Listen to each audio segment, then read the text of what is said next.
All aboard! Welcome to the Storytime Train. Please subscribe to enjoy more videos.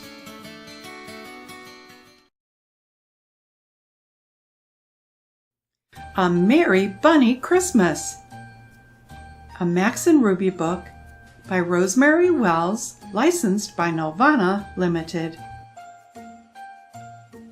Max, it's almost Christmas time. We should decorate our tree, said Max's sister Ruby. Let's see what's in the ornament box.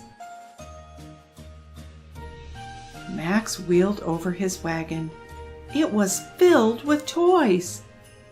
Decorate, said Max. No, Max, toys don't go on the tree, said Ruby. We have to use real Christmas ornaments. Ruby hung a long popcorn chain on the tree.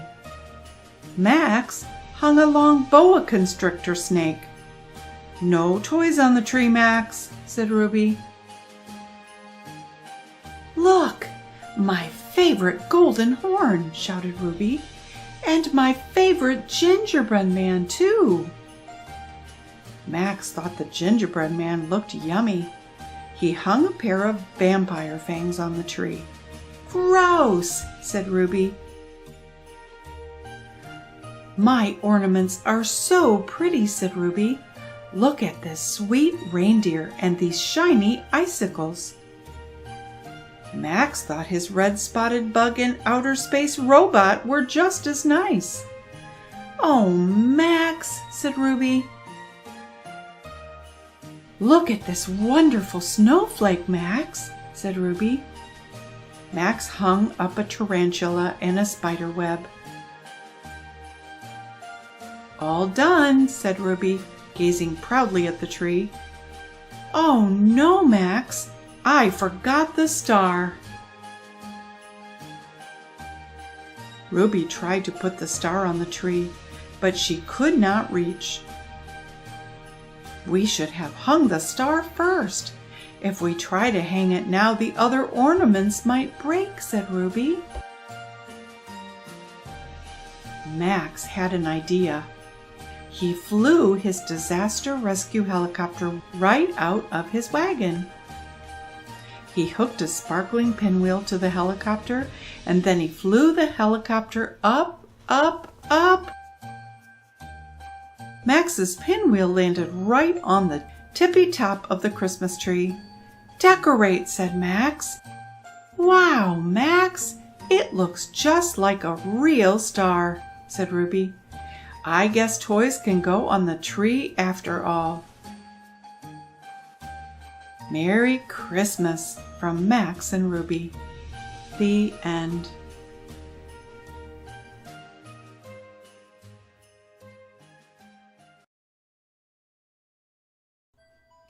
Frosty the Snow Man, adapted from the song of the same name, retold by Annie North Bedford, pictures by Corrine Melvern. Frosty the Snowman came to town one bright, cold winter's day. The first real snow of the winter had fallen the night before. In the morning, out came the children, and they started to roll snowballs. Round and round the snowy yard they rolled the snowballs. Soon they had two fine big ones. Round and round the yard again. There was a little snowball, just the right size for a snowman's head. Billy ran home and brought 2 bits of coal to use for the snowman's eyes. Sally gave him a button nose and a funny corncob pipe. Tommy brought floppy galoshes and a scarf for the snowman, and Joe brought him a pair of old red mittens to wear. Now we need a hat, said Sally and Joe. So they all began to look around. Sally found an old cap, but it didn't look just right. Billy found a battered felt hat, but it still didn't seem right. Just then, down the street came the whistling wind, and it blew to their feet a shiny top hat. Just what we need, cried Sally and Joe. It's like magic, said Billy and Tommy. It was Tommy who picked up the shiny top hat and put it on the snowman's head. Zing!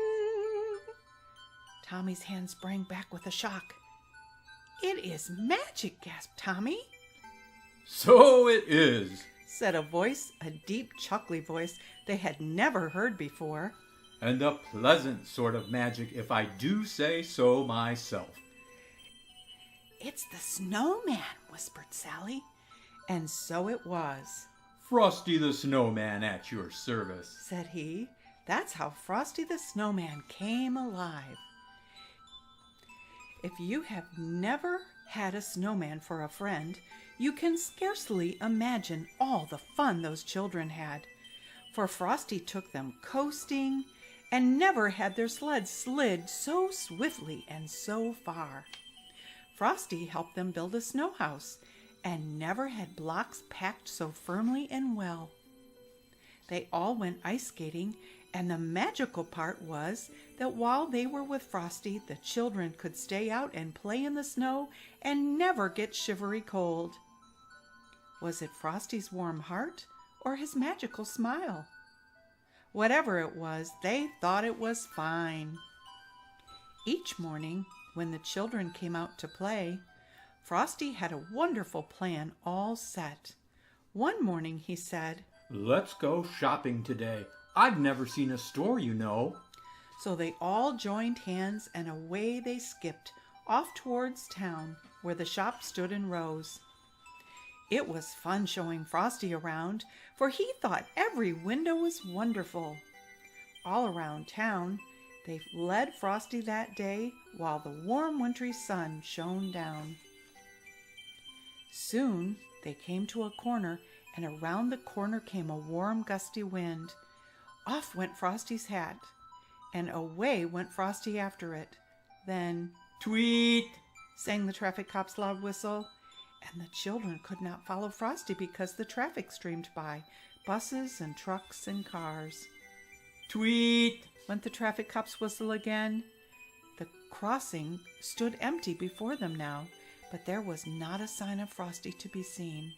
Only his top hat rolled down the street, all by itself in the melting snow. "Mr. Policeman," the children cried, "where has Frosty the Snowman gone?" "Oh," said the policeman, "Frosty the Snowman has gone away where all snowmen go on a sunny day. But he'll be back at your bidding and call whenever great heaps of snowflakes fall." And he will.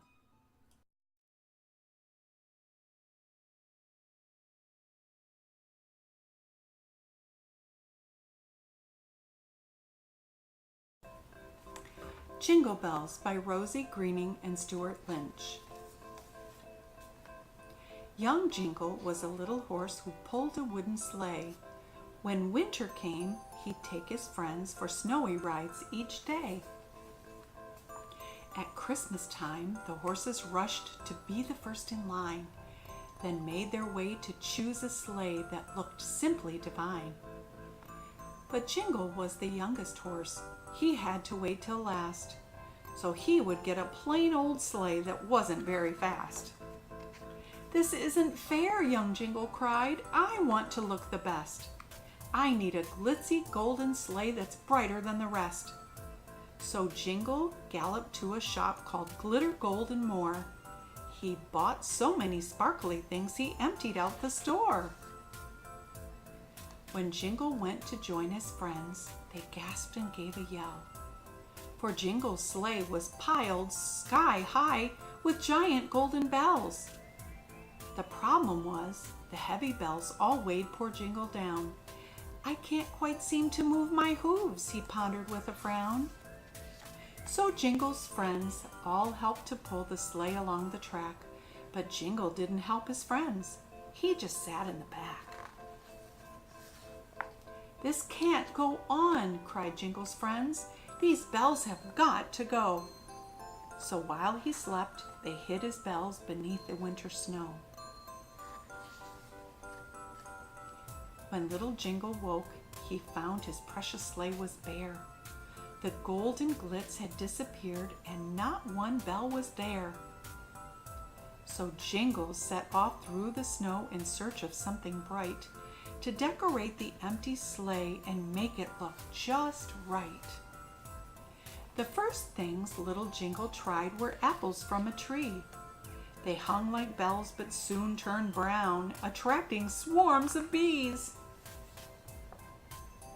Then Jingle tried some icicles, the brightest he could find, but soon they melted, leaving quite a soggy sleigh behind.